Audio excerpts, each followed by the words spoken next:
할렐루야. 아멘. 오늘도 예배 자리에 나오신 여러분들을 예수님의 이름으로 환영하고 축복합니다. 이 시간 이렇게 한번 인사했으면 좋겠습니다. 우리 지난주 설교 제목과 같기도 한데요. 함께 이렇게 인사할게요. 부활을 삽시다. 부활을 삽시다. 아멘. 지난주 말씀 들으면서 좀 많은 생각들이 들었습니다. 신앙생활을 오래 하고 또 신학도 배우면서 많이 그래도 알게 되었다고 생각했었는데 가장 중요했던 그 부활이라는 것들이 저도 좀 저기 멀리 있었던 개념이었던 것 같아요. 근데 말씀 들으면서 십자가가 지금 우리 삶에 와닿는 그런 것들이라면 부활 또한 지금 내 삶과 아주 가까이 있는 그런 현재를 살아가는 개념이구나라는 것들을 좀 말씀을 통해서 많이 배웠습니다. 그러니까 또 새롭게 다가오는 거죠. 여러 가지 우리 교회 안에서의 그런 개념들, 뭐 은혜나 사랑 이런 것들이 그런 지난주 말씀을 통해서 더 가까이 와닿는 그런 것들을 경험하게 되었는데 여러분들도 뭐 부활절 우리가 한 주 지났지만 그냥 한번 하고 땡 하는 게 아니라 정말 매일매일의 삶을 그 부활을 살아가는 저와 여러분들이 되시기를 예수님의 이름으로 간절히 축복합니다. 이 시간 우리 오심기도 하심으로 예배의 자리에 나아갔으면 좋겠습니다. 함께 하겠습니다. 나는 죽었습니다. 제가 주인이 아니고 예수님이 저의 주인이십니다. 예수님은 십자가에서 죽으시고 부활하셨습니다. 부활하신 예수님을 가슴으로 만나서 따라가며 간증합니다. 사랑하는 가족과 함께 영광스러운 승리를 노래합니다. 예수님의 이름으로 기도합니다. 아멘.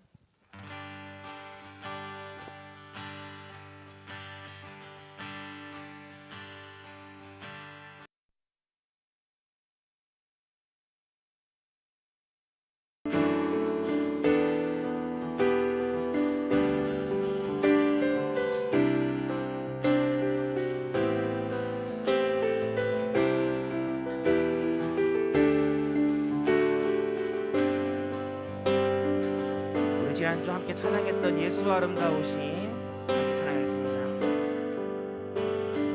예수 아름다우신 위대하신 주 부활의 주 어린 양 거룩과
예수 아름다우신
영원히 주 찬양,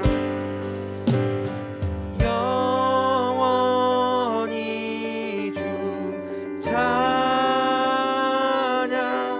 주 사랑해요, 주 사랑해요. 영원히 주 찬양. 주 사랑해요, 주 사랑해요.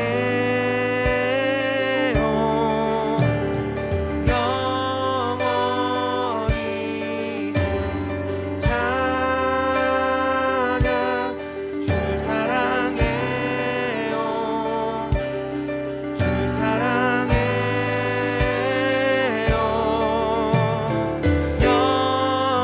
영원히 주 찬양. 주 사랑해요, 주 사랑해. 아름답고 놀라우신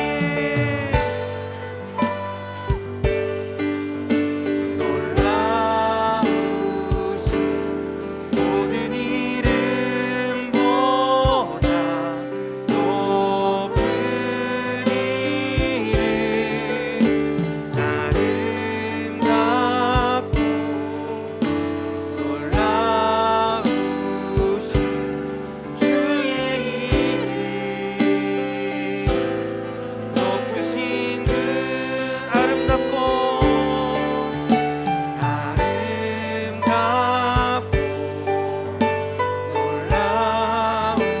놀라우신 모든 이름보다 높은 이름, 아름답고 놀라우신 주의 이름. 높으신 그, 우리 한 번 더 고백합시다. 아름답고 아름답고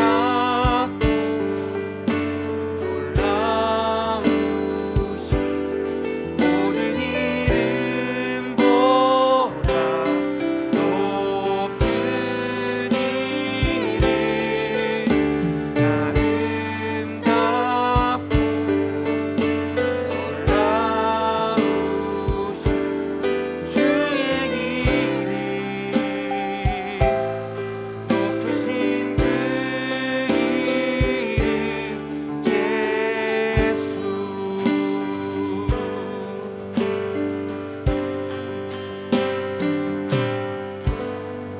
할렐루야. 아름다우신 예수 그리스도를 찬양합니다. 임마누엘 주님과 동행할 때에 바로 그곳이 어디나 우리가 천국임을 고백합니다. 할렐루야. 주님을 찬양합니다. 이렇게 박수하시면서 찬양할까요?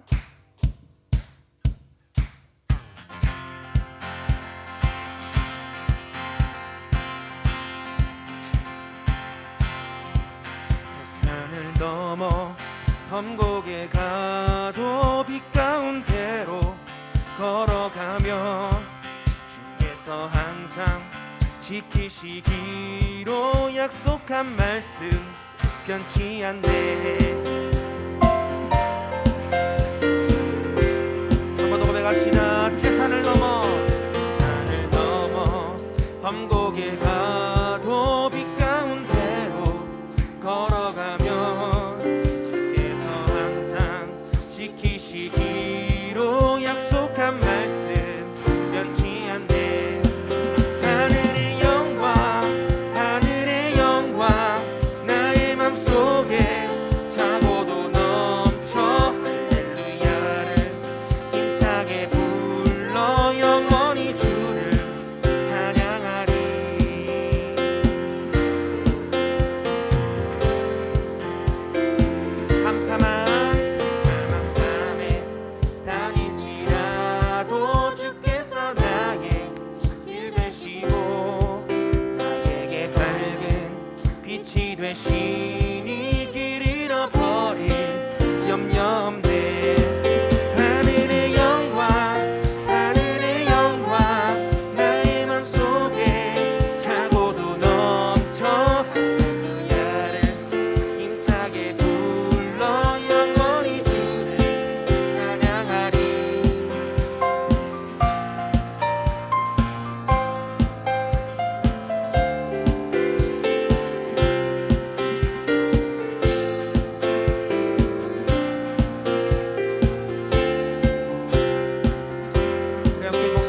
할까요? 광명한 그리 마음의 바다 명량한 천국 바라보고 할렐루야를 힘차게 불러 날마다 빛에 걸어가니 하늘의 영광 하늘의 영광 나의 맘속에 차고도 넘쳐 할렐루야를 힘차게 불러 영원히 주를 하늘의 영광 하늘의 영광 하늘의 영광 나의 맘속에 차고도 넘쳐 할렐루야를 힘차게 불러 영원히 주를 하늘의 영광 하늘의 영광 하늘의 영광 나의 맘속에 차고도 넘쳐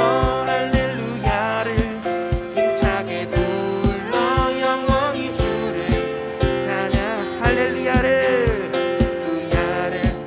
힘차게 불러 영원히 주를 찬양하리.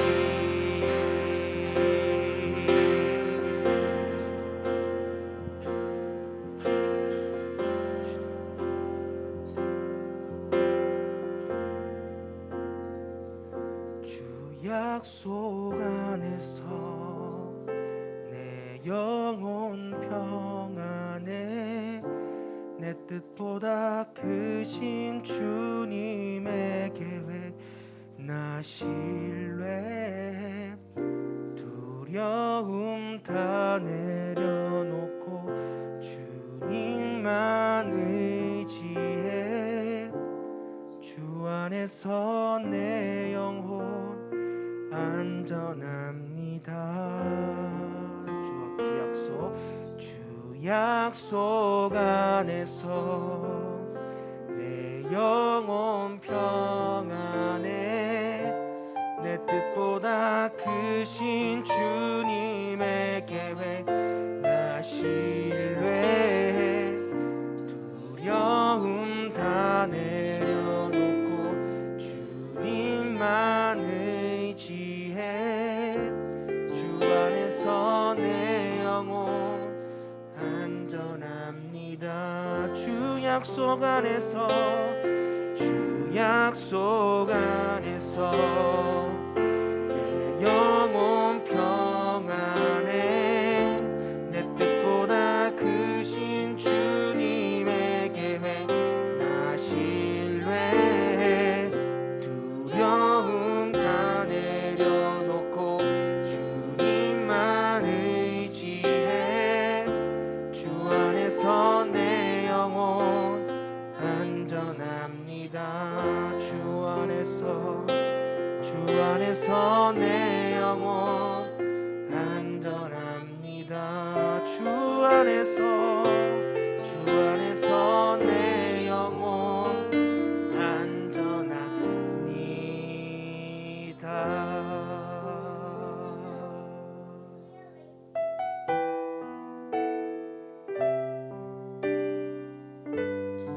그 주님이 우리의 마음을 만지고 우리의 마음을 아시고 우리를 치유하시며 회복하시는 그 사랑의 주님심을 고백합니다.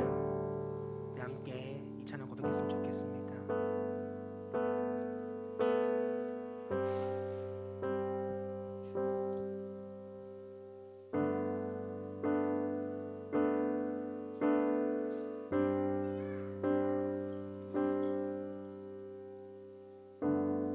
주님과 같이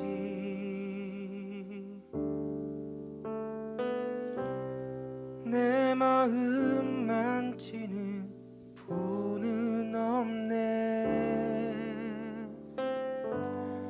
오랜 세월 찾아 난 알았네. 내겐 주밖에 없네. 주님과 같이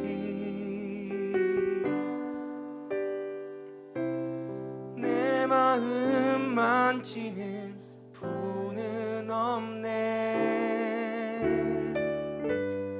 오랜 세월 찾아 난 알았네. 내겐 주밖에 없네. 주잡이 강같이 흐르고 주 손길 치료하네.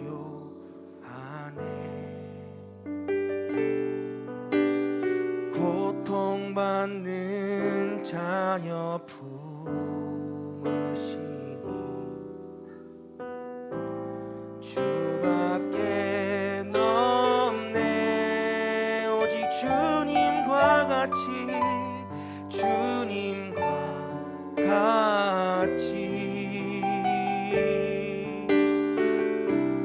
내 마음 만지는 분은 없네. 오랜 세월 찾아 난 알았네. 내겐 주밖에 없네.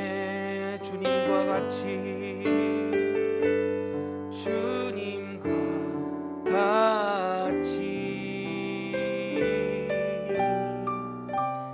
내 마음 만지는 분은 없네. 오랜 세월 찾아 난 알았네. 내게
여러분 삶에 우리 주님을 찬양할 이유가 몇 가지나 될까요?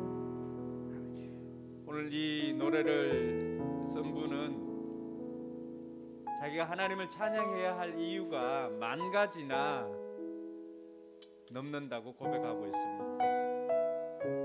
그래서 이 노래 제목도 10,000가지 이유예요. 하나님은 우리에게 우리의 찬양을 받으시기 합당하신 분이고 우리의 찬양을 받기를 원하십니다. 그래서 성경을 보면 우리가 찬양하지 않으면 돌들로도 찬양케 하신다고 하나님 말씀하십니다. 여러분 곰곰이 한번 생각해 보시면 몇 가지나 여러분들은 찬양할 이유가 될까요?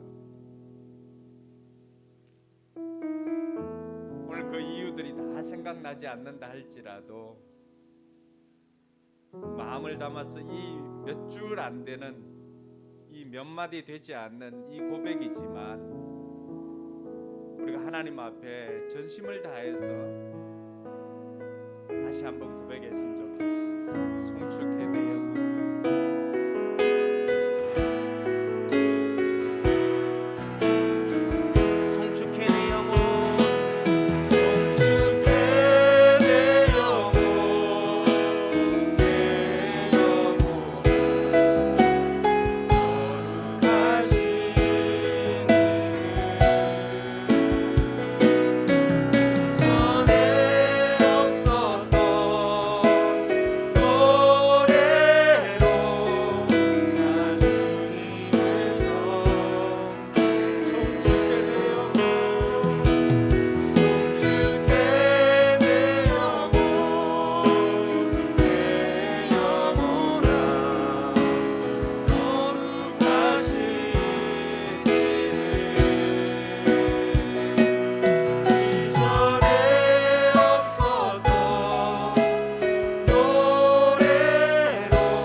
받으시게 합당하신 하나님 앞에 박수의 영광을 돌립니다. 할렐루야,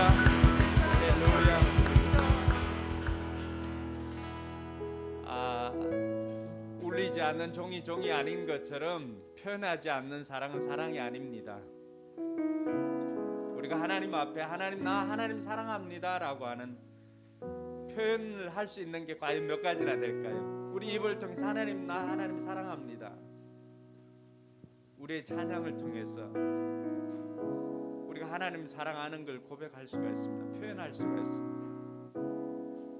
여러분 하나님을 사랑하는 그 마음을 마음껏 표현하며 사는 저와 여러분들이 되었으면 좋겠습니다. 이 시간 우리의 신앙을 역시 우리의 입술을 고백하면서 표현합시다. 우리가 사도신경을 흔히 외워서 이렇게 잘 해왔습니다. 근데 그렇게 하다 보니까 종종 어떤 데는 사람들이 마치 외우는 주문처럼 이렇게 보일 때도 있습니다. 그래서 우리 교회가 사도신경을 이 세번역으로 고백하면서 평소에는 또 뭐 개역 개정에 나와 있는 것처럼 고백하지만 세번역으로 하면서 고민이 있었습니다. 이걸 그냥 고백하는 것이 아니라 그냥 주문 외우듯이 하는 것이 아니라 정말 내 마음에 있는 신앙을 고백해야 되겠다라고 하는 그 의도에 제가 여러분들에게 3번의 질문을 합니다. 그럴 때 여러분들 마음을 담아서 진실로 고백할 수 있기를 바랍니다. 묻겠습니다. 여러분들은 누구를 믿습니까?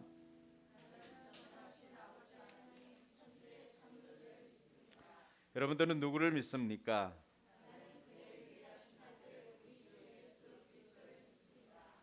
그는 성령으로 잉태되어 동정녀 마리아에게서 나시고 본디오 빌라도에게 고난을 받아 십자가에 못 박혀 죽으시고 장사된 지 사흘 만에 죽은 자 가운데서 다시 살아나셨으며 하늘에 오르시어 전능하신 아버지 하나님 우편에 앉아 계시다가 거기로부터 살아있는 자와 죽은 자를 심판하러 오십니다.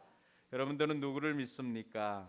나는 성령을 믿으며 거룩한 공교회와 성도의 교제와 죄를 용서받는 것과 몸의 부활과 영생을 믿습니다. 아멘. 네, 자리에 앉아서 찬송가 304장 찬양 드리겠습니다.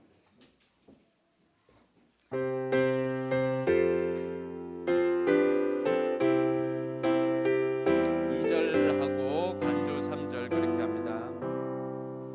그 크신 하나님의 사랑 말로 다 형용 못하네. 저 높고 높은 별을 넘어 이 낮고 낮은 땅 위에 죄범한 영혼 구하려 그 아들 보내사 화목제물 삼으시고 죄 용서하셨네. 하나님 크신 사랑은 정량 다 못하네. 영원히 변치 않는 사랑 성도여 찬양하세.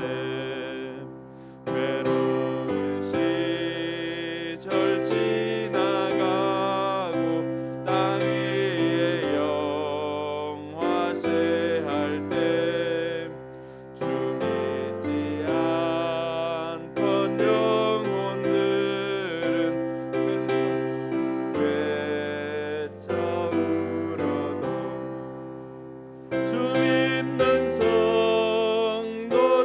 성도들에게 큰 사랑 베푸사 우리의 죄 사했으니 그네 있을까. 하나님 크신 사랑은 정량 다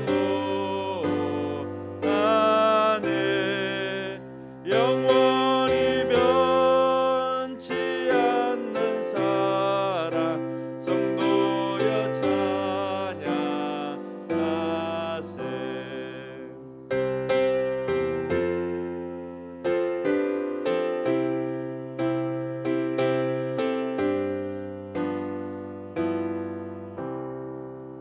하늘을 두루마리 삼고 바다를 먹물 삼아도 한없는 하나님의 사랑 따기로 갈 수 없겠네.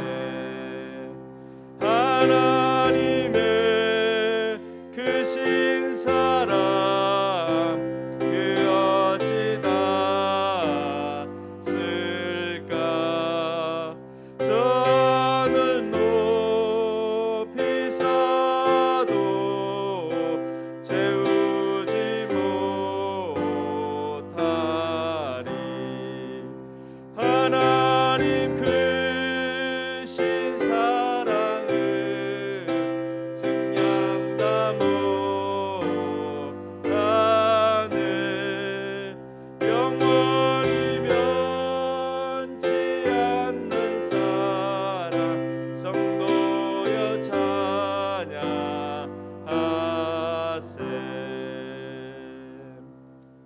네, 오늘 우리를 대표해서 함정 목자님 나와서 기도 인도하시겠습니다.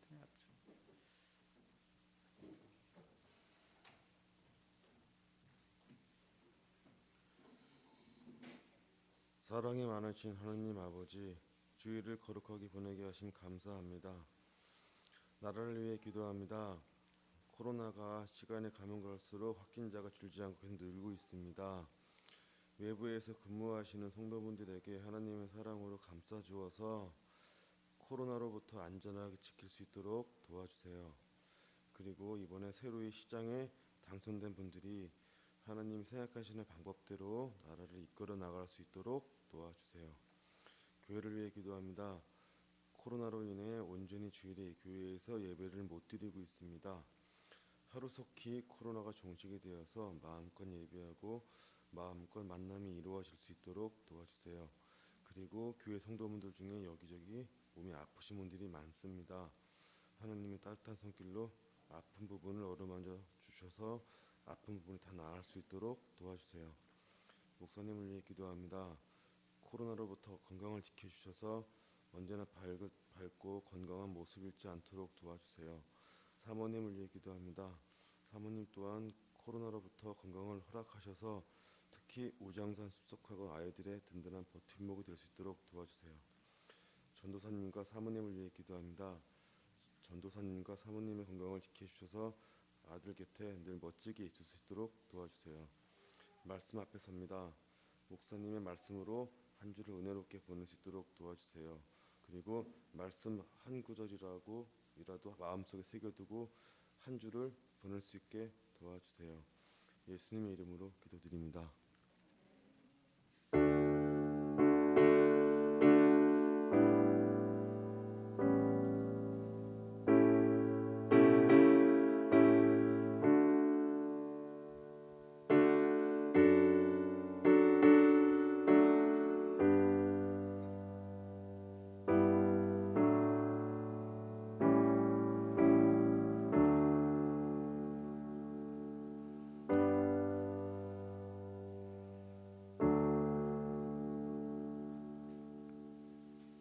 제가 예전에 성경 읽을 때 마태복음 16장 이렇게 읽다 보면은 내가 이 반석 위에 내 교회를 세우리라고 할 때 그 이 반석 이름 이렇게 나와가지고 이렇게 표시한 적이 있는데 오늘 304장 찬양하다 보니까 저 하늘 높이 쌓아도 채우지 못하리라 채우 이름도 나오네요.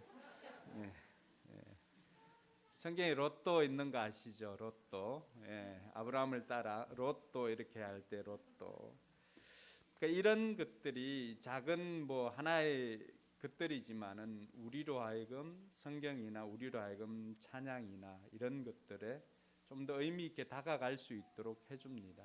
성경이나 찬양이나 이런 것들이 멀리 있는 게 아니고 뭐 전사님 또 찬양 중에 고백했지만은 부활이 저 멀리 있는 게 아니고 항상 우리 가까이 우리와 함께한다는 그런 사실을 알고 신앙도 살아내는 것이고 부활도 살아내는 것이고 이러한 것들을 기억하는 우리가 되었으면 좋겠습니다. 예, 봉헌 시간인데 보통 우리가 봉헌은 들어올 때 이렇게 하고 합니다. 그래서 봉헌할 때 또 저희들이 다 같이 찬양할 때도 있지만 또 어떤 경우는 특송자들이 한 주간을 준비하면서 이 곡에 은혜 받고 또 특송하는 경우도 있고 또 연주자들이 연주하는 경우도 있는데 이번에는 제 조카이기도 한데 정진 형제가 반석이하고 하평이하고 같이 이렇게 은혜를 받아가지고 그 피아노 치고 찬양하려고 했는데 피아노는 되는데 이 찬양이 피아노 소리에 묻혀서 도저히 저 친구들이 이제 그 누구지 김태우 찬양했는 거 이렇게 보고 하는데 도저히 김태우와 같은 이 음을 낼 수가 없어서 두 사람은 따로 다음에 따로 준비를 하겠다. 그때는 진이가 그레이드를 좀 낮춰서 쳐주면은 자기네들이 따로 이제 거기에 맞춰서 하겠다 이렇게 했는데 그래서 오늘은 특별히 우리 그 정진 군의 연주로 하나님 앞에 영광을 돌리고 우리 그 시간에 봉헌을 하도록 하겠습니다. 영상이 준비됐나요? 네.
정진 군과 우리 하은이가 선생님이 같아요.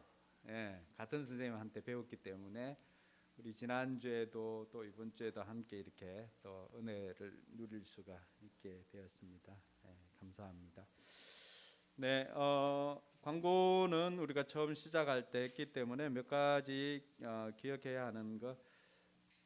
4월 23일 금요일 저녁에는 연합 목장 기도회를 합니다. 그때는 같이 연합으로 하고 원데이 다니엘 기도회로 이렇게 진행을 합니다. 그래서 그때는 올 수 있는 분들은 방역을 철저하게 하시고 이곳으로 오시고, 그렇지 못한 분들은 줌으로 이렇게 온라인으로 송출을 하도록 하겠습니다. 그래서 그 주간에는 목장이 따로 없고 연합 목장으로 그렇게 진행을 하도록 하겠습니다. 참고를 해 주시기 바랍니다. 네, 드린 예물을 위해서 제가 잠시 기도하도록 하겠습니다. 하나님 아버지 은혜 감사합니다. 우리에게 베풀어 주신 하나님의 사랑이 크고 큼을 고백을 합니다.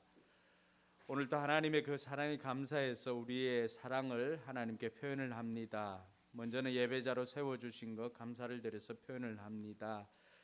아버지 하나님 앞에 나올 때 또 빈손으로 오지 않고 귀한 예물 정성껏 준비하여서 하나님 앞에 드립니다. 하나님께서 이 시간 예물을 기쁘게 받아 주시옵소서. 금도 내 것이고 은도 내 것이라고 하신 하나님께서 무엇이 부족해서 우리에게 이렇게 예물을 구할까요? 하나님께서 우리에게 구하는 것은 우리의 예물이 아니라 우리의 신앙과 또 우리의 삶에 하나님께서 복 주시기 위해서 이 모든 것들을 준비하신 하나님의 계획인 것을 우리가 알고 있습니다. 아버지 하나님, 약속하신 말씀에 따라서 10의 1조를 구별하고 또 그것과 함께 자신의 마음을 고백하는 성도를 기억하여 주셔서 하늘의 신령한 복과 땅의 기름진 복으로 충만케 하여 주시고 사는 날 동안 물질의 고통 당하지 않도록 이 물질의 시험을 통과하여서 하나님께 마음껏 드리고 또 하나님의 영광을 위해서 마음껏 사용할 수 있도록 하나님께서 물질의 복도 허락하여 주시옵소서. 아버지 하나님, 여러 가지 감사의 제목으로 감사의 물 드리는 손길이 있습니다. 하나님께서 또 로운이 돌을 맞이해서 건강하게 지켜주신 것 감사해서 하나님 앞에 예물을 드리고 또 아버님을 먼저 보내고 천국에 보내고 또 하나님 앞에 나와서 예물 드리는 손길들도 있습니다. 하나님께서 기억하여 주시고 우리의 삶에 감사가 더욱더 넘쳐나도록 주님께서 역사하여 주시옵소서. 주일 예물과 선교 예물을 하나님 앞에 올려드립니다. 하나님께서 기쁘게 받아주옵시고 예물이 쓰이는 곳곳마다 영혼권하여 제자가 만들어지는 은혜가 있게 하여 주시옵소서. 아버지 하나님께서 함께하여 주시옵기를 간절히 바라고 원하오며 거룩하신 예수님의 이름으로 축복하며 기도드리옵나이다. 아멘. 오늘 하나님 말씀은 로마서 7장 1절로 12절까지 말씀인데 그 가운데 오늘은 7장 4절로 6절까지 말씀 같이 읽겠습니다. 네, 주일에는 우리가 세번역 성경을 사용하고 있는데 불편하지 않으면 우리 자리에 일어나서 함께 하나님의 말씀 같이 읽도록 하겠습니다.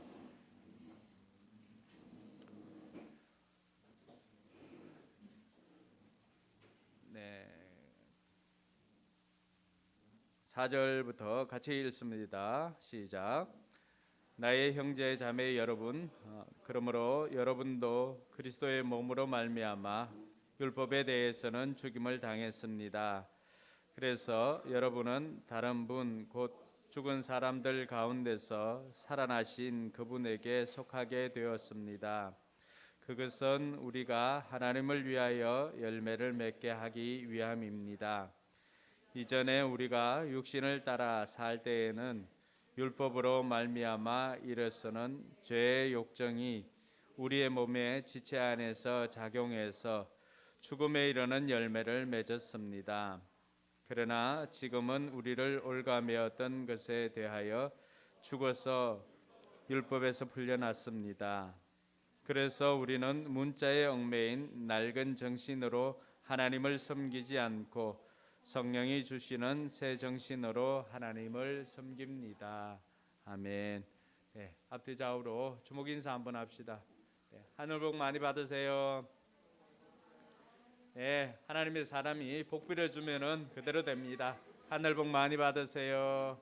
하늘 복 많이 받으세요. 네.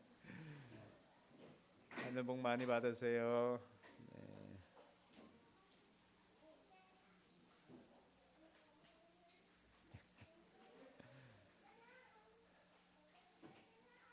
네, 아이들이 건강하게 뛰어노는 모습을 보면 좋습니다. 우리 마음이 굳어 있거나 또 우리 마음이 어떤 율법으로만 가득 차 있다면 우리 아이들이 이렇게 자유롭게 뛰고 또 활동하고 이런 것들을 보면은 눈살이 찌푸려질 거예요. 근데 한편 우리 마음이 아버지의 마음이고 또 그 아버지의 마음으로 자식을 볼 때 보면은 어떻습니까? 부모들이 볼 때 가장 좋은 게 뭐예요? 자녀들이 마음껏 이렇게 활동하면서 또 부모들이 이야기할 때는 또 주의 집중해서 듣기도 하고 이런 자연스러운 모습을 통하여서 거기 안에 행복이 있음을 우리에게 가르쳐 주고 있습니다. 여러분들이 생각하는 교회, 여러분들이 생각하는 성경, 여러분들이 생각하는 하나님, 이러한 것들은 대부분 여러분들이 경험을 통해서 오는 그 관계에서 오는 것들이 대부분입니다. 아버지와의 관계가 불편하다거나 이렇게 하면은 하나님 아버지와의 관계가 불편한 경우도 있습니다. 하나님 아버지라고 이렇게 쉽게 부르지 못할 수도 있습니다. 성경이 말하고 있는 하나님 아버지는 사랑의 하나님이시고 이렇게 하는데 내 육신의 아버지는 때로는 그렇지 못할 때가 있었기 때문에 우리가 아버지라고 부르는 거 굉장히 힘들 때가 있습니다. 그래서 많은 경우에는 우리가 은혜를 받기 위해서 바로 이렇게 하기보다는 내 마음속에 있는 장애물들을 제거하는 것이 우선인 경우가 많이 있습니다. 이 장애물을 제거하지 않으면은 들리지가 않습니다. 그 장애물 중에는 어떤 경우에는 우리는 왜 앉아 있으면 들리지 않을까 이렇게 생각을 하지만은 실은 내 마음속에 장애물이 있으면은 그러한 것들이 들리지 않을 때가 많습니다. 세상 사람들이 생각하는 교회와 우리가 생각하는 교회가 다를 수가 있습니다. 세상 사람들은 우리가 생각하는 것처럼 그렇게 교회를 생각하지 않고 있습니다. 근데 이러한 교회에 대한 생각이나 또 목회자에 대한 생각이나 이런 부정적인 이미지나 이런 것들을 먼저 제거하지 않으면은 쉽게 우리가 전하는 복음이나 우리가 전하는 메시지가 그들 마음에 들리지를 않습니다. 마음에 와닿지를 않습니다.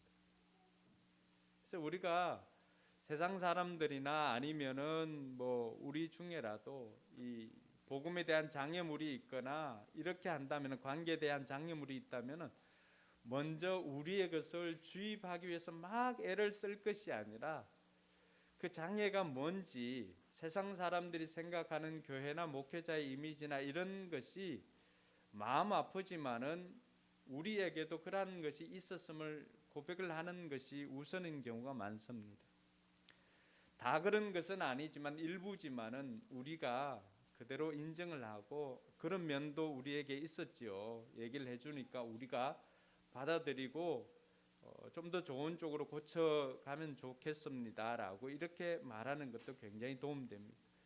여러분들이 VIP를 만나서 그들에게 복음을 전하기 위해서 이렇게 할 때 어떻습니까? 그 사람들은 교회에 대한 여러 가지 비판들이나 이런 것들을 많이 합니다. 그럴 때 우리가 해야 될 것은 그렇지 않다라고 변론하기 위해서 막 애를 쓰다 보면은 결국에는 복음을 전하려고 했던 그 좋은 의도와는 무관하게 나중에는 뭐 다시는 안 볼 것처럼 싸울 때도 있고요. 그렇습니다.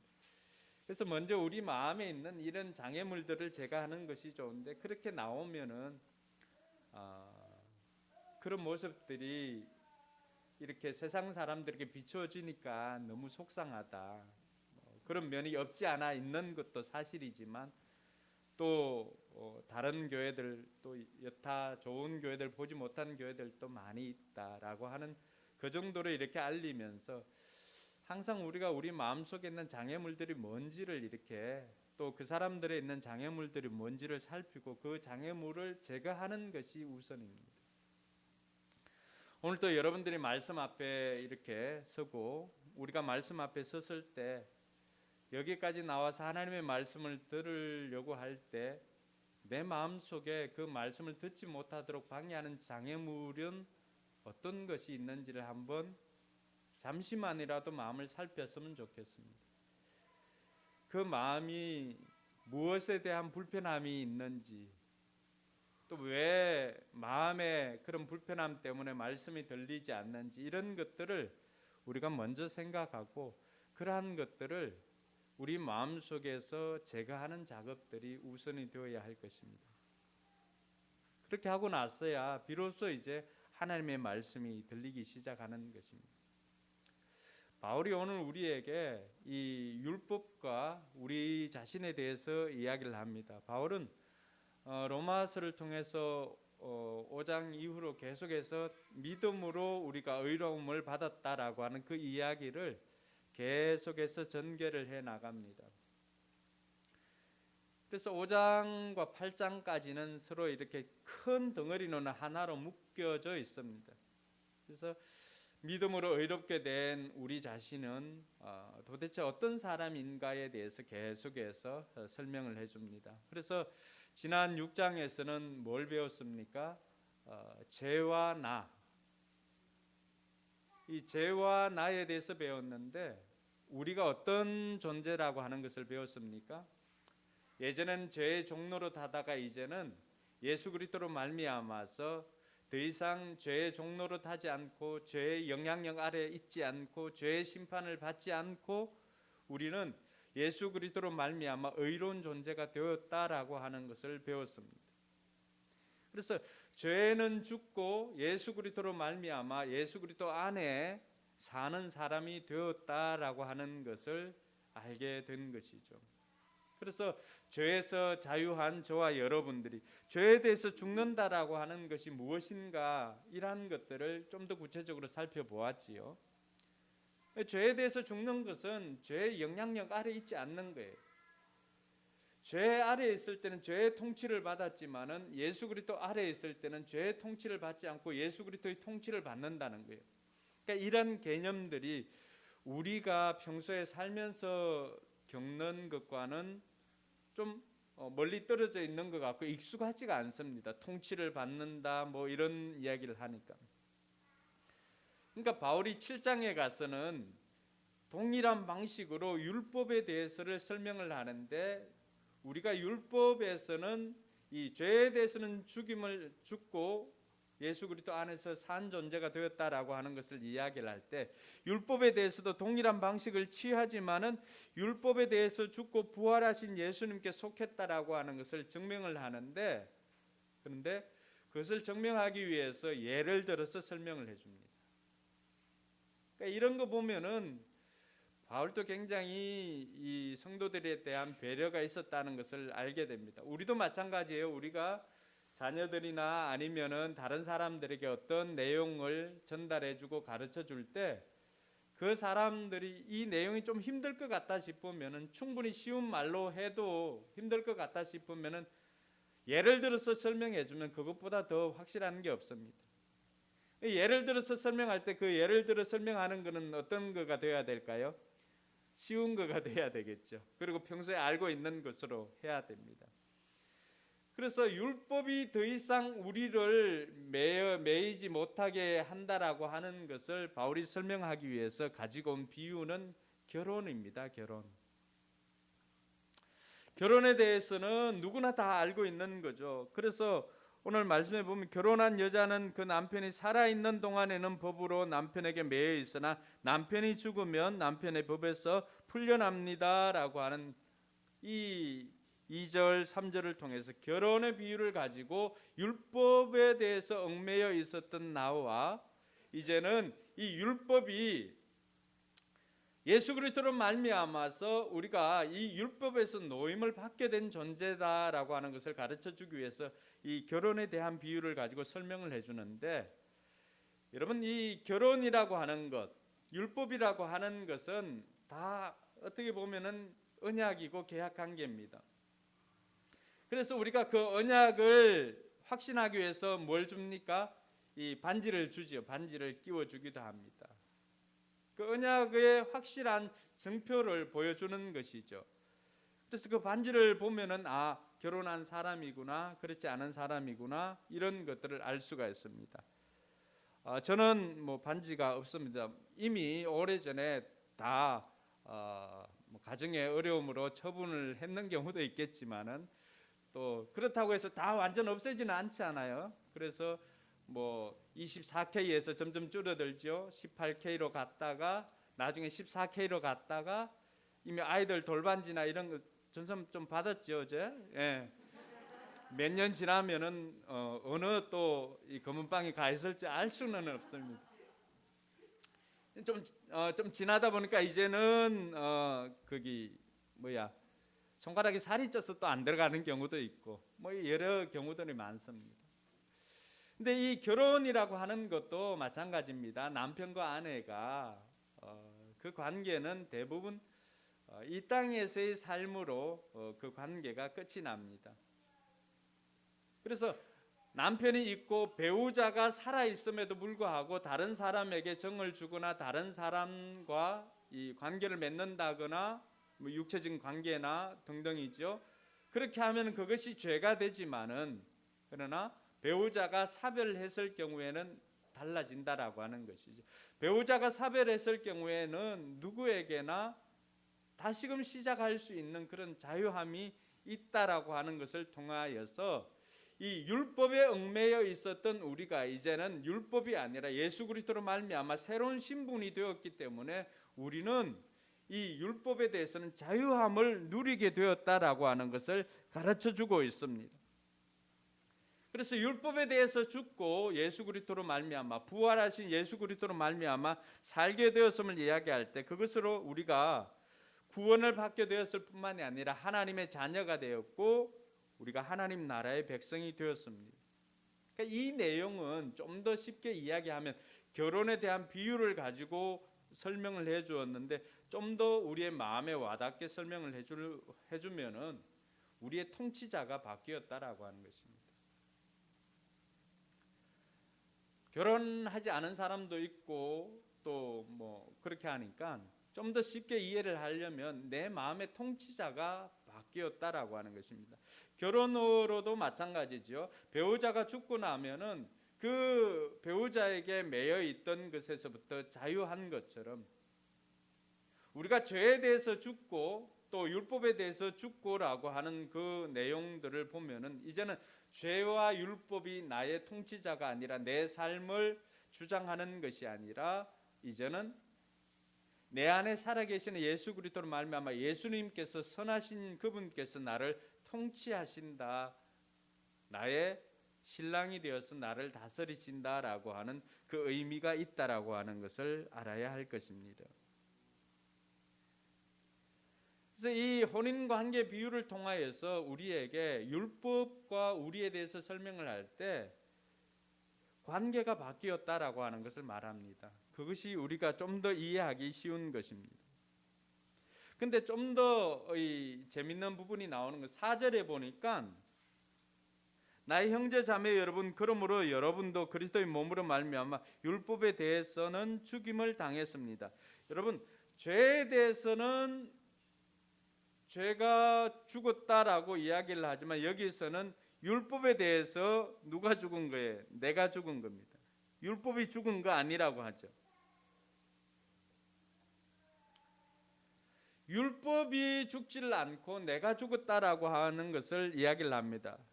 그래서 이것을 통해서 죽은 남편이 율법이 아님을 말해주는데 이것은 율법에 대해서 관계 맺었던 잘못된 내 옛 자아가 죽었다라고 하는 거예요. 7절에 보면은 우리가 뭐라고 말합니까? 율법이 죄입니까? 라고 묻는 질문이 바로 그런 의도입니다. 율법이 죄가 되어서 율법이 죽은 것이 아니라 오히려 이 율법과 관계를 맺고 있었던 그 율법의 아래에 있었던 죄 아래에 있었던 내 옛 자아가 죽었다라고 하는 것을 이야기를 하고 있습니다. 내 옛 자아는 어떤 자아였습니까? 예수 그리스도를 나의 주인으로 나의 구세주로 영접하기 이전에 옛 자아는 나를 통치하고 있던 것이었습니다. 근데 쏟고 있었죠. 내가 옛 자아가 통치하고 있는 것으로 알고 있었지만은 누가 통치하고 있었어요? 죄의 세력이 나를 통치하고 있었던 것이죠. 그런 죄의 세력과 율법과 관계한 내 옛 자아가 이제 예수 그리스도로 말미암아 죽어졌다라고 하는 것을 가르쳐주고 있는 것입니다. 그래서 우리는 이 부활하신 예수 그리스도를 내 마음에 구세주로 내 마음의 주인으로 영접하였을 때 그 부활하신 예수님과 연합을 통하여서 내 신분이 완전히 바뀌어졌다라고 하는 것을 알 필요가 있습니다. 육신으로 보면은 아무런 차이가 나진 않지만은 그러나 예수 생명이 들어옴으로 말미암아서 내 안에 흐르는 피에 예수 피가 흐르는 거죠.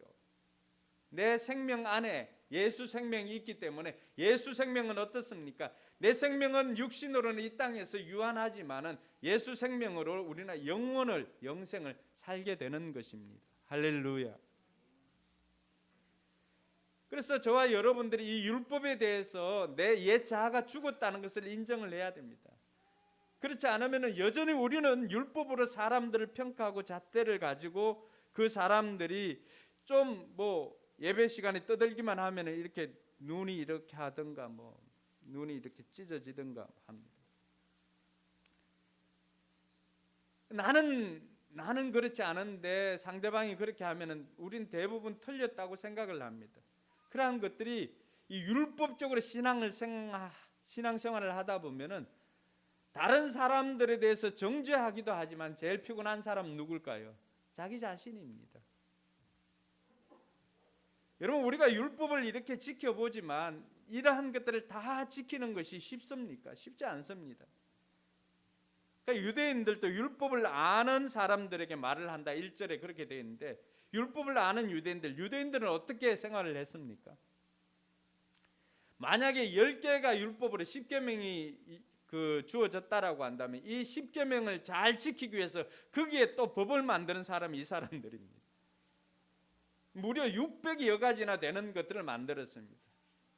세분화한 것에는 도움이 되지만은 그 중에는 어느 정도의 것이 있냐 그러면은 그들이 생각하는 안식일 날, 금요일 저녁에는 안식일 날에는 몇 리 이상 걷지를 못합니다. 몇 그램 이상 들지를 못합니다.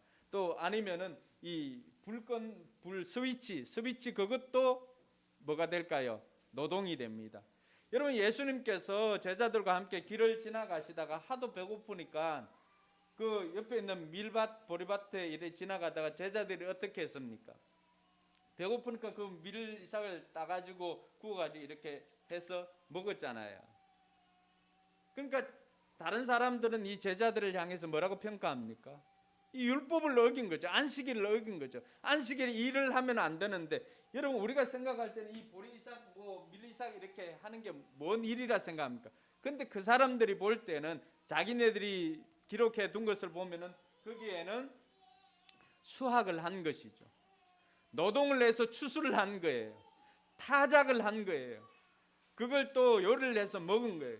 그러니까 거기에는 여러 가지 율법적인 조항에 비춰 보면은 이 사람들은 다 율법을 어긴 게 됩니다. 그러면서 자기네들은 그렇지 않는 것처럼 다른 사람들에 대해서 평가를 합니다. 기도 30분 하는 사람은 10분 하는 사람들을 평가를 하고요. 성경 일독한 사람들은 성경 읽지 못한 사람들에 대해서 평가를 합니다. 그러다 보니까 그 사람 눈이 늘 이렇게 찢어져 있는 거죠. 은혜를 받으면 제일 먼저 달라지는 게 뭘까요? 눈썹의 각도가 달라집니다. 저는 아예 은혜를 받으니까 이게 눈썹이 없잖아요. 얼마나 은혜를 받았습니까? 여러분 은혜를 받으면 이렇게 치켜떠 있던 이 순학질 여사의 눈썹이 이렇게 각도가 꺾입니다. 집에 가서 한번 보세요. 이게 아직 안 꺾여 있는가 보면은 내가 은혜가 부족하구나 하고 은혜를 구해야 돼요. 저는 이 아예 뭐 없잖아요.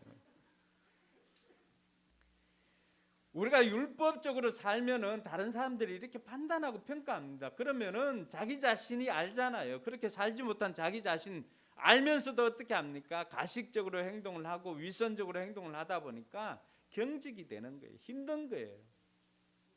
그럼 이 사람들 입에서 좋은 이야기가 나오겠어요? 늘 율법적으로 살아가다 보니까 뭘 하면 되고 해야 되고 하면 안 되고 이런 것들 생각하다 보니까 마음의 여유도 없고요. 다른 사람들 판단하고요. 이렇게 하다 보니까 늘 입에 불평이 사라지질 않습니다. 공동체에 대한 불평이 사라지질 않고 하나님에 대한 불평이 사라지질 않습니다.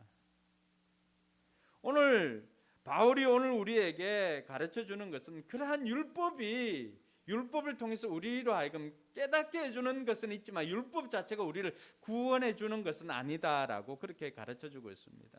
그래서 갈라디아 2장 16절을 제가 한번 읽어드릴게요. 그러나 사람이 율법을 행하는 행위로 의롭게 되는 것이 아니라 예수 그리스도를 믿는 믿음으로 의롭게 되는 것임을 알고 우리도 그리스도 예수를 믿은 것입니다. 그것은 우리가 율법을 행하는 행위로가 아니라 그리스도를 믿는 믿음으로 의롭다고 하심을 받고자 했던 것입니다. 율법을 행하는 행위로는 아무도 의롭게 될 수가 없기 때문입니다. 그래서 이 율법으로는 그 어느 누구도 의롭다함을 받을 수가 없습니다. 그래서 우리가 믿음으로 의롭게 되었다라고 하는 것을 바울이 로마서도 갈라디아서도 계속해서 강조하고 있는 내용이 그러한 내용들입니다. 그래서 우리가 율법을 대할 때는 우리 자신이 이 율법에 대해서 우리 힘으로는 이러한 것들을 다 지킬 수 없다라고 하는 것을 알고 예수 그리스도로 말미암아 우리가 그 율법에서는 우리가 자유로운 존재가 되었다라고 하는 것을 먼저 인정하는 거예요. 그리고 필요한 것은 그렇게 자유롭게 되었기 때문에 우리는 율법에 대해서 방종자가 되어서는 안 됩니다. 이제 율법 안 지켜도 되구나. 이제는 자유했기 때문에 내 멋대로 신앙생활을 해도 되겠구나 라고 생각할 수도 있는데 그렇지는 않습니다. 우리는 그 어느 때보다도 율법을 지키려고 잘 지키려고 말씀을 잘 지키려고 노력을 해야 합니다. 율법주의자로 살았어도 안 되지만 율법 폐기론자가 되었어도 안 됩니다. 우리가 자유로운 존재가 되었음을 알고 부활하신 예수님과 더불어서 이제는 연합해서 함께 이겨나가도록 해야 하는 것입니다. 과거에 우리의 옛 자아들은 정해진 것을 지키려고 하다가 힘이 빠지고 한계를 경험했다라고 한다면은 이제 새롭게 된 저와 여러분들은 그것을 의무감이 아니라 기쁨으로 그 일들을 감당하게 되는 것입니다. 사랑하니까. 그래서 우리가 이 율법에 대해서는 조금 더 알 필요가 있는데 율법의 기능이 있습니다. 먼저는 죄를 알게 해줍니다. 여러분 율법이 아니면 우리가 이것이 죄인지 아닌지를 모릅니다.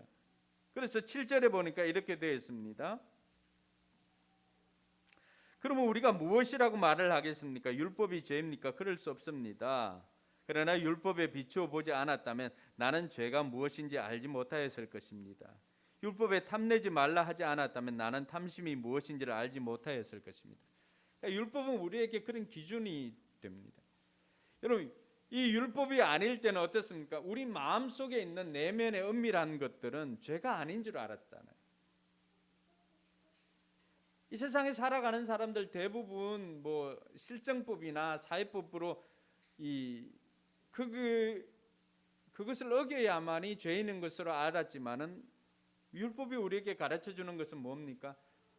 내 이웃의 것을 탐하지 말라고 하는 이 10번째 계명이 있기 전까지는 다 어떤 행동을 가지고 이렇게 했는데 10번째 계명은 뭐예요? 우리 마음에 있는 나쁜 생각, 시기와 질투를 가지고 있는 그 탐심이 죄라고 하는 것을 율법이 가르쳐 주지 않으면 우리는 알 수가 없습니다. 그래서 이 율법이 하는 기능은 죄를 알게 해줍니다. 거기까지예요. 그리고 8절 13절에 보니까 이 죄를 드러나게 해줍니다. 내 마음에 있는 탐심의 개념이나 기준이 정해지지 않았는데 이것을 통하여서 내 마음속에 있는 죄악들이 드러나는 것을 알게 됩니다. 탐욕이 일어나고 이런 것들을 알게 됩니다. 이 율법으로 말미암아서 내 마음속에 있는 죄가 수면 위로 드러나는 것을 통해서 율법의 기능은 우리의 죄를 드러나게 합니다. 그래서 13절에 보니까 그러니 그 선한 것이 나에게 죽음을 안겨주었다는 말입니까? 그럴 수 없습니다. 그러나 죄를 죄로 드러나게 하려고 죄가 그 선한 것을 방편으로 하여 나에게 죽음을 일으켰습니다. 이 죄가 율법을 통하여서 우리로 하여금 이 죄가 드러나도록 만듭니다. 심지어는요, 이 죄를 잘하게 하기까지 합니다. 율법이. 우리 아이들을 보면은 어떻습니까? 아이들을 보면은 하지 말라고 하는 것은 어떻게 해요? 유달리 또 그것만 골라서 또 그렇게 열심히 하지요. 네.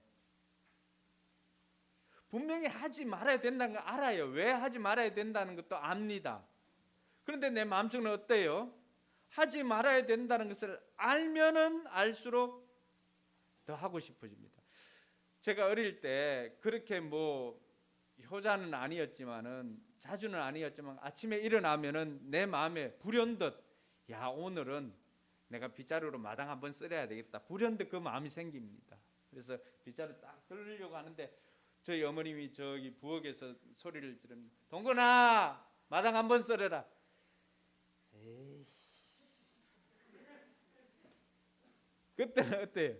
괜히 썰기 싫은 거예요.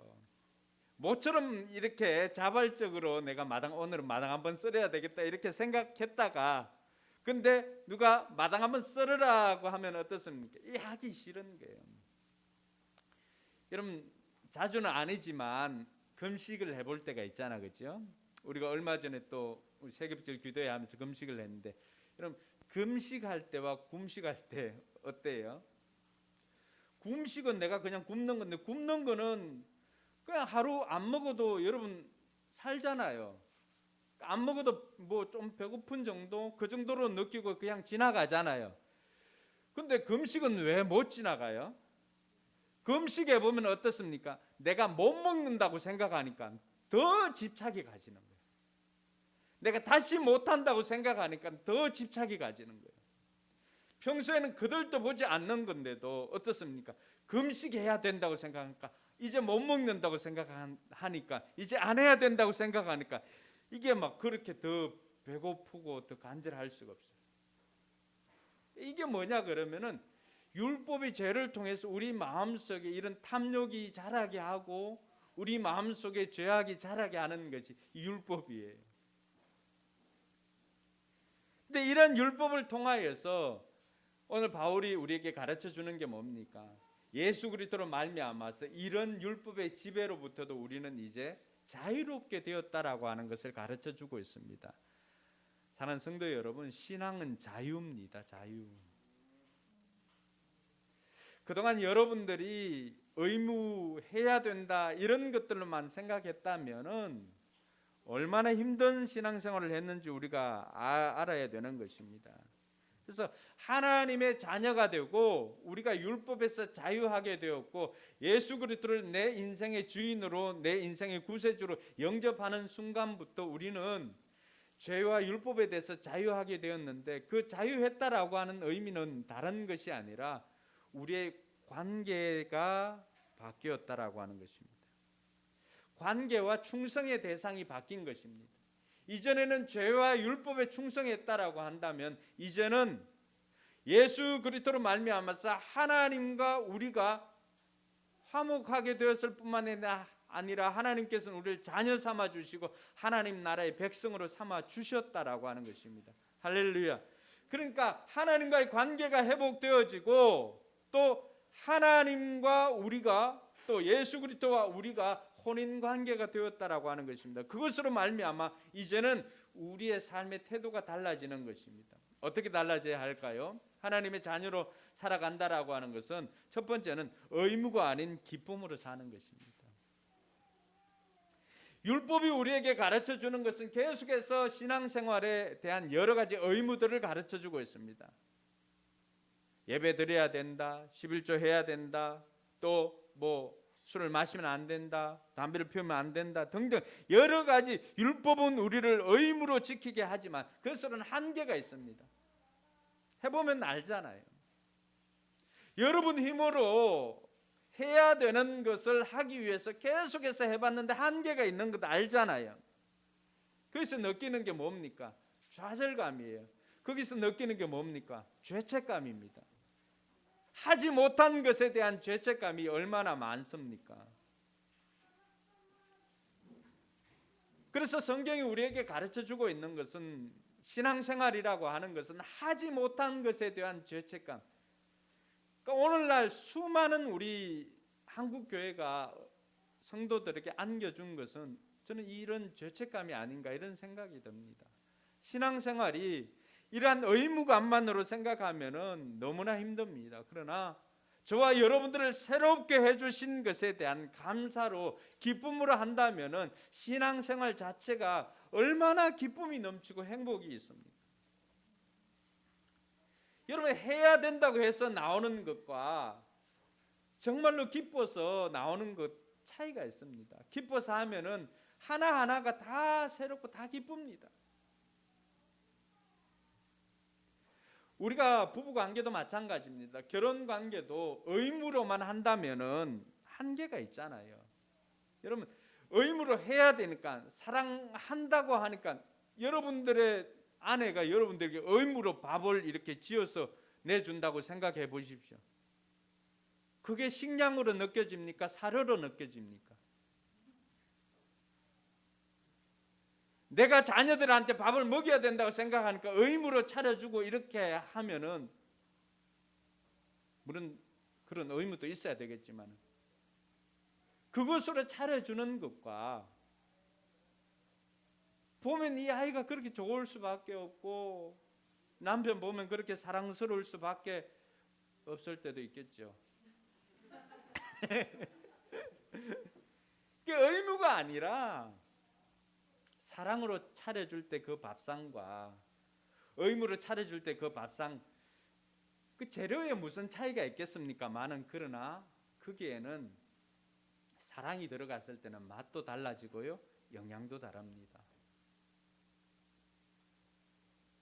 제가 휴스턴 서울교회 갔을 때 지금 이제 그 담임 목사님 이수관 목사님 사모님이 목장 모임을 이제 하면서 하루는 이제 간증을 이렇게 해주는 것을 우리 모임할 때 물어봤을 때 이제 간증을 해주시더라고요.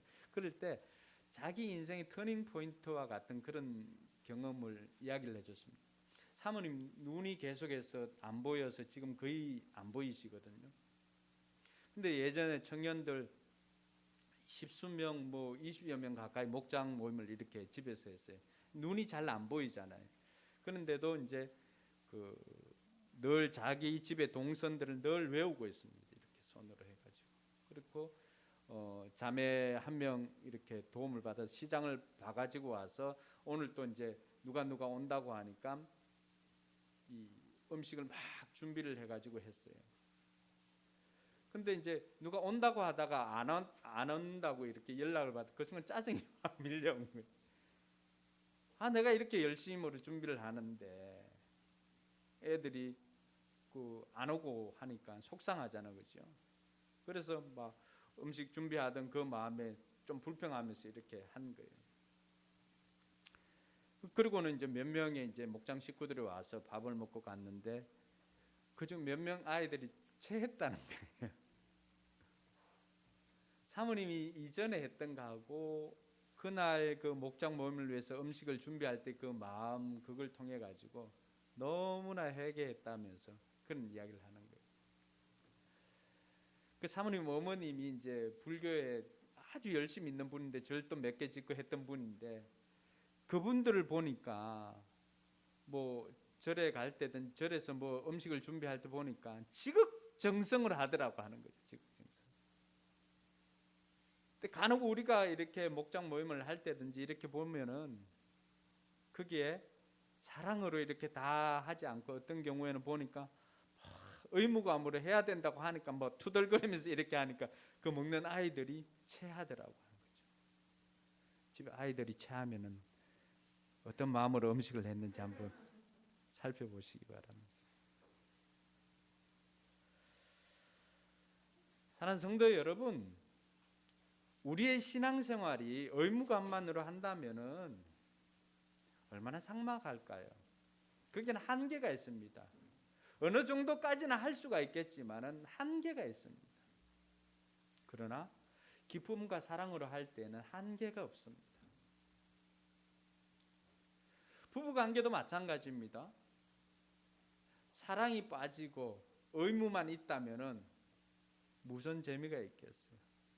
물론 그 의무 자리에 요즘 사랑 자리에 의리가 좀 들어가서 조금 역할을 하기는 하지만 그 의리도 언제까지 하겠어요? 오늘 저와 여러분들이 주님 앞에 나와서 예배드리고 또 우리 하는 모든 행동들이 불편함에도 불구하고 힘듦에도 불구하고 우리로 하여금 일어나게 하고 우리로 하여금 이 코로나 시국에도 교회로 모이게 하는 것은 무엇 때문입니까? 의무 때문입니까? 아니면 하나님께서 우리를 사랑해 주시는 그 사랑 때문입니까? 아직도 내가 여전히 주일날 안 지키고 나가서 뭐 골프 치러 간다고 이럴 때 불안과 두려움에 휩싸이고 있다면 오늘 이러다 사고 나는 거 아닌가 휩싸이고 있다면 아직 내 마음이 온전히 주인이 바뀌지 않은 것입니다. 죄와 율법으로 우리가 해야만 되는 것, 해야만 의무로만 생각한다면은 우리의 주인이 아직도 바뀌어지지 않은 거예요. 아니면은 반인 반수처럼 이렇게 뭐 반은 예수님 반은 또 내가 이렇게 자리 잡고 있는지도 모르겠어요. 오늘 저와 여러분들이 다시 한번 점검해 보았으면 좋겠습니다. 나는 신앙생활을 의무감으로 하고 있는지 아니면은 기쁨으로 하고 있는지. 원하기는 저와 여러분 모두가 하나님께서 우리를 구원해 주신 것에 감사해서 기쁨으로 하는 저와 여러분들이 되길 주님의 이름으로 축원합니다. 여러분 기쁨으로 하는 것은 지치지 않습니다. 아이들이 게임하는 거 지치는 거 봤습니까? 기쁨으로 하니까 지치지 않습니다.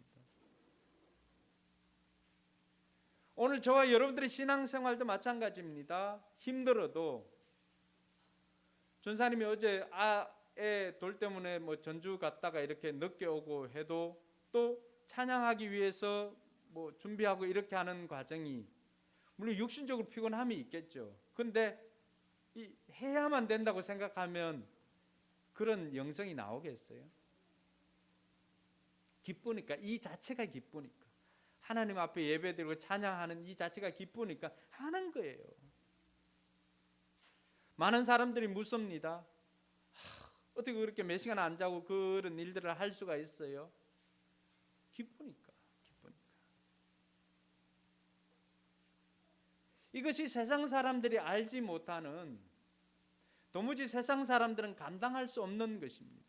세상 사람들은 다 시간이나 한계나 그 법 아래에 다 놓여져 있습니다. 그러나 저와 여러분들은 의무가 아니라 의무를 넘어서 기쁨으로 감당하는 저와 여러분들이 되기를 바랍니다. 거기에 행복이 있는 거예요. 두 번째로는 이처럼 하나님께서 우리를 율법에서 자유하게 해주신 이유가 뭘까? 그것은 오늘 4절 말씀을 보면은 하나님을 위해 열매 맺는 삶을 살라고 그렇게 했습니다. 4절에 보면은 나의 형제 자매 여러분, 그러므로 여러분도 그리스도의 몸으로 말미암아 율법에 대해서는 죽임을 당했습니다. 그래서 여러분은 다른 분 곧 죽은 사람들 가운데서 살아나신 그분에게 속하게 되었습니다. 그것은 우리가 하나님을 위하여 열매를 맺게 하기 위함입니다. 이전에는 어떻게 되었습니까? 죄의 욕정으로 말미암아 죽음에 이르는 열매를 맺었다라고 한다면 이제는 부활하신 예수 그리스도로 말미암아 의의 열매를 맺는 신분이 되었음을 가르쳐주고 있습니다. 그래서 우리의 삶을 통해서 이제는 내 삶에 어떤 열매들이 맺혀져 있는지를 돌아보아야 합니다. 부활하신 예수님과 함께하지 않는 그러한 열매들은 다 죽음으로 가는 열매라고 가르쳐주고 있습니다. 시간이 지나면 다 사라지고 없어질 것들입니다. 그러나 여러분들이 하나님의 영광을 위해서 한 것은 어떻습니까? 이 땅에서도 기억될 뿐만이 아니라 하나님 어린 양 생명책에도 기록되어지고 하늘나라에서 여러분들의 그 일들이 빛나게 될 줄 믿으시기 바랍니다. 그럼 그게 어느 정도냐 그러면은 이 땅에서 세례 요한과 같은 사람에게 태어난 자 중에선 요한과 같은 사람이 없다라고 했습니다. 그런데 그 요한조차도 하늘나라에 가보면 아무것도 아니라고 했습니다. 왜요?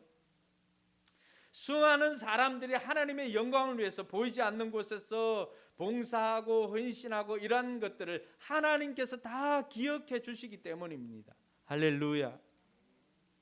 오늘 저와 여러분들을 새롭게 해주신 것, 오늘 저와 여러분들을 하나님의 자녀 삼아주시고 율법으로부터 자유하게 해주신 이유는 뭘까요?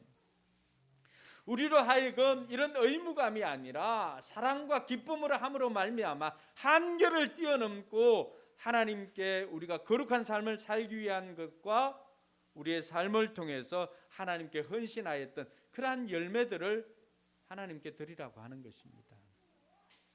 여러분, 우리가 잘 이해가 되지 않는 것이 있잖아요. 예수님께서 예루살렘 성으로 들어가다 배고플 때 이렇게 보니까 무화과가 있는 것 같아서 가보니까 무화과가 없는 거예요. 그래서 예수님께서 다시는 이 나무가 열매를 맺지 못하도록 예수님께서 저주를 하고 들어가십니다. 그래서 예루살렘 들어갔다가 다시 성에 들어갔다 나올 때 보니까 어떻게 되었어요? 그게 말라 있는 거예요. 열매를 맺어야 하는데 열매를 맺지 못한 그 삶, 어떻게 보면은 그 무화과뿐만이 아니라 우리의 삶도 마찬가지가 아닐까요? 이전에 예수님과 무관할 때는 우리의 삶은 다 죄의 열매들이었습니다. 근데 부활하신 예수님과 더불어 살 때는 어떻습니까? 우리가 하는 행동들은 우리만 하는 것이 아니라 우리 안에 계시는 부활하신 예수님께서 함께해 주심으로 말미암아서 우리는 그분으로 통하여서 의의 열매가 맺어지게 되는 것입니다. 사랑의 열매가 맺어지고요, 희락의 기쁨의 열매가 맺어지고, 그래서 성령의 9가지 열매가 우리의 삶을 통해서 맺어지게 되는 것입니다. 여러분의 삶에서 하는 모든 것들은 하나님과 더불어서 하기 때문에 거기에는 아름다운 열매가 남게 되어 있는 것입니다. 할렐루야. 주님께서 저와 여러분들을 이 땅에서 그렇게 열매 맺는 삶을 살라고 우리를 거룩하게 해주었고 율법에서 자유하게 해주었다는 것을 기억할 수 있기를 바랍니다. 세 번째는 성령이 주시는 새 정신으로 하나님을 섬기며 살라고 그렇게 말했습니다. 6절에 보니까 이전에는 우리가 죽은 문자로 얽매였다라고 한다면 이제는 그게 아니라 우리 마음에 자유함으로 성령 충만해서 우리가 살아야 됨을 이야기를 해줍니다. 성령이 주시는 새 정신으로 하나님을 섬깁니다라고 되어 있습니다. 과거에는 율법에 묶여서 하나하나 율법 항목 하나하나 지키려고 애를 썼다라고 한다면은 그것을 통해서 이스라엘 백성들이 어떻게 되었습니까? 지키지 못했죠. 그러니까 계약을 자꾸만 파괴하니까 계약 당사자이신 하나님께서는 어떻게 하십니까? 선한 건물주 역할을 하시는 겁니다. 어떻게 했을까요? 계약 다시 쓰자. 아무리 계약을 해도 지키질 않으니까 노아하고도 또 아브라함하고도 다 모세하고도 언약 맺었는데 이스라엘 백성들은 어떻게 했습니까? 다 실패를 했잖아요. 지키지 않았잖아요. 그러니까 자꾸만 지키지 못하는데 그 법을 가지고 될 것이 아니라 어떻게 했습니까? 새 계약을 쓰자. 그래서 예레미야 31장 31절에 보면 새 계약을 씁니다. 보니까 이스라엘 백성들의 마음이 너무나 강팍해져 이 장애물이 있다 그랬죠. 이걸 제거하지 않으니까 말씀을 지키지 못하는 거예요. 언약을 지키지 못하는 거예요. 그래서 하나님께서 하신 방법이 뭡니까? 그 백성들에게 부드러운 마음을 주십니다. 새 영을 부어주십니다. 그게 성령이죠. 우리도 우리의 힘만으로 하면은 그 율법을 다 지키지 못합니다. 그러나 성령님께서 우리 안에 들어오면 어떻게 될까요? 성령님이 우리 안에 들어오면 마음에 그 말씀이 새겨집니다. 의문의 그 문서로 새겨지는 것이 아니라 돌비에 새겨진 것이 아니라 우리 마음에 새겨지니까 어떻습니까? 과거에는 해야 된다고 하니까 하지만 이제는 어떻게 됩니까? 성령님께서 우리 마음에서 지키고자 하는 마음을 주십니다.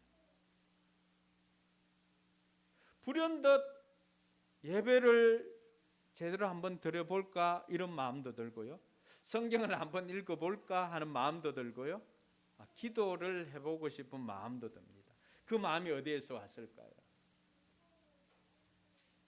예자 않은 율법을 파괴하고 계속해서 약속을 어겼지만 이제는 내 안에 있는 성령님은 이 말씀을 내가 기쁨으로 지킬 수 있도록 인도해 주십니다. 할렐루야. 내가 하나님 기뻐하는 것도 해야지, 내가 하나님 소원 이루어 드려야지, 이렇게 말하고 그 삶을 삽니다. 오히려 율법 지키려는 사람들보다도 더 높은 수준의 윤리로 살아가는 것이 성령의 능력으로 사는 사람들입니다. 사랑하는 성도 여러분, 오늘 여러분들이 집으로 가지고 갈 진리 하나는,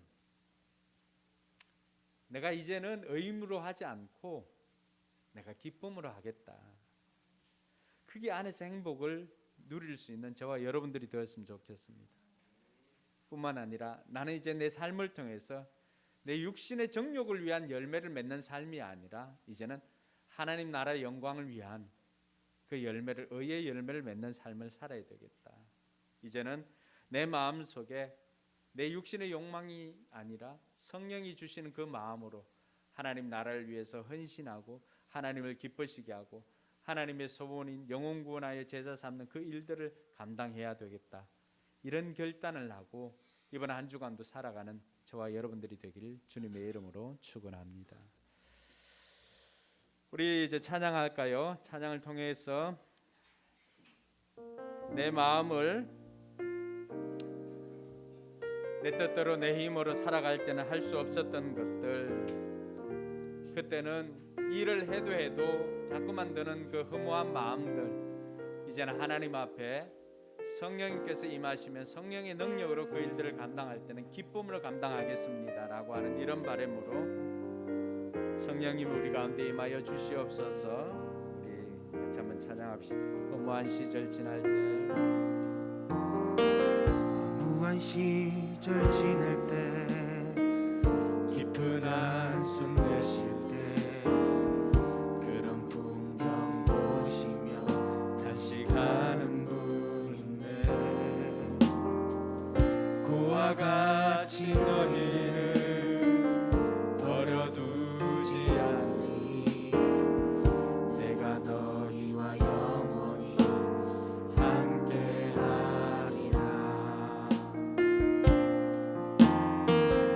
성령이 오셨네, 성령이 오셨네, 내 주에 보내신 성령이 오셨네.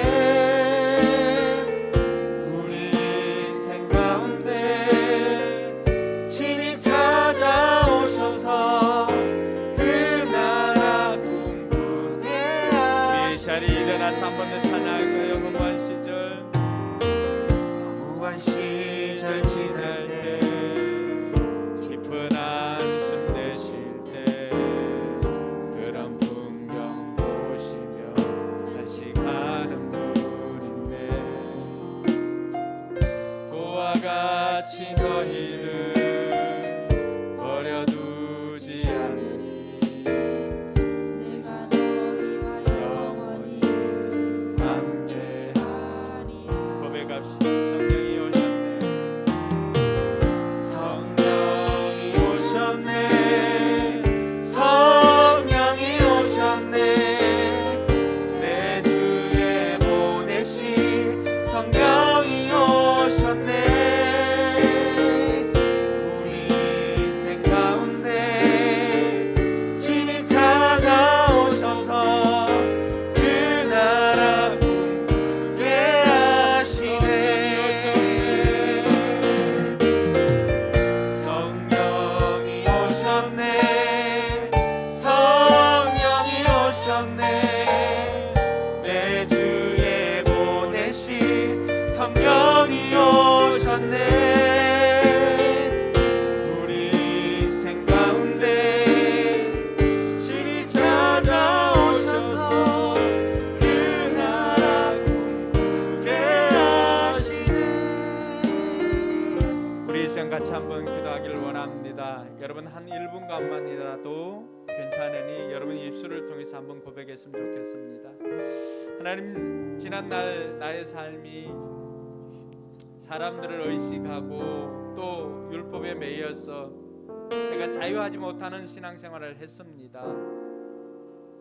그렇게 의무감으로 하다 보니까 내 힘으로 하는데 한계가 있고 또 해도 그 마음속에 허전함이 있다는 것을 고백할 수밖에 없습니다. 이제는 의무가 아니라 기쁨으로 하기를 원합니다. 하면 할수록 샘솟아나는 기쁨이 있게 하시고, 하면 할수록 더 하고 싶은 그 열정과 하면 할수록 더 하고 싶은 그 열심이 내 안에 계시는 성령께서 주심으로 생기게 하여 주시옵소서. 그래서 이제는 정말로 하나님 기뻐하는, 하나님 소원을 이루어드리는 삶을 살겠습니다. 결단하면서 우리 이 시간 같이 한번 기도하기를 원합니다. 기도하겠습니다. 하나님 아버지 안에 감사합니다. 우리를 사랑해 주셔서 오늘도 하나님의 자녀 삼아 주시고 우리를 율법에서 자유하게 해주셨는데, 아버지 하나님 우리의 관계가 바뀌었고 또 우리의 충성의 대상이 바뀌었다라고 하는 것을 우리가 알게 되었습니다. 하나님 아버지, 하나님께서 도와주심으로 말미암아 우리로 하여금 하나님의 뜻대로 살아가도록 인도하여 주시고, 이제는 우리가 의무가 아니라 정말로 마음속에 솟아나는 감사와 기쁨으로 하나님의 일들을 감당할 수 있도록 도와주시옵소서. 아버지 하나님, 하면 할수록 내 마음이 공허해지는 것이 아니라 하면 할수록 더 기쁨이 넘쳐나게 하시고, 하면 할수록 더 하고 싶은 마음들이 생기게 하여 주시옵소서. 아버지 하나님, 우리의 목장 사역이, 우리의 교회 사역이 아버지 하나님 이러한 기쁨이 넘치는 사역이 되게 하여 주시옵소서. 비록 육신적으로 힘들고 어려워도 아버지 하나님이시여 더 기쁨으로 그 일들을 감당하도록 하나님 도와주시옵기를 간절히 바라고 원합니다. 우리 성도들 날마다 성령께서 주시는 그 힘으로 일들을 감당하도록 도와주시고 그 능력으로 이 일들을 감당하도록 도와주시어서 그 마음속에 진정한 헌신이 일어나도록 하나님께서 역사하여 주시옵기를 주여 간절히 바라고 원합니다. 하나님 도와주시옵소서. 하나님 은혜 감사합니다. 이제는 우리가 의무가 아니라 기쁨으로 우리에게 맡겨진 일들을 감당하게 해주시고, 하면 할수록 기쁨이 더 넘쳐나게 해주시고, 하면 할수록 더 하고 싶은 마음들이 생겨나게 하여 주시옵소서. 내 힘으로 하는 것이 아니라 내 안에 계시는 성령님 능력으로 그 일들을 감당하게 해주셔서 우리의 삶에 귀하고 풍성한 열매 맺어지게 하여 주시옵소서. 감사드립니다. 예수님 이름으로 기도드리옵나이다. 아멘. 이제는 우리 구주 예수 그리스도의 연애와 하나님의 무한한 사랑과 성령 하나님의 감동과 교통 충만하심의 역사가 하나님의 자녀로 이제는 의무가 아니라 기쁨으로 살기를 다짐하는 우리 모든 성도들 머리 위에와 저들의 삶의 현장과 우리 교회 위에 이제로부터 영원토록 함께 계실지어다.